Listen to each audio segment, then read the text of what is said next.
একটু আগেই বললাম ভালোবাসলে 10টা লক্ষণ তার মধ্যে প্রকাশ পায়। যারা যারা ভালোবাসেননি জীবনে বেঁচে গেছেন বাবা, অনেক কষ্ট থেকে রেহাই পেয়েছেন। আর ভালো যদি বেসে ফেলেছেন তাহলে কিন্তু এই কষ্টগুলো আপনাকে পেতে হবে।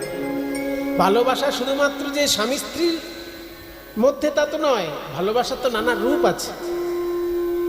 ভালোবাসার অনেক রূপ আছে। শান্ত, দাস্য, সখ্য, বাৎসল্য, মধুর 5টা রূপ আছে ভালোবাসা। শান্ত মানে ভগবান হলেন ব্রহ্ম, আমিও হলাম ক্ষুদ্র ব্রহ্ম। নিজেকে ছোট ব্রহ্ম, ভগবানকে বড় ব্রহ্ম, এই ভেবে যে ভালোবাসা, সেটার নাম শান্ত রস।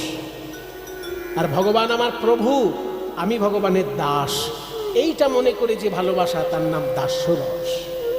ভগবান আমার বন্ধু, আমিও ভগবানের বন্ধু, এইটা মনে করে যে ভালোবাসা, তার নাম সখ্য রস। ভগবান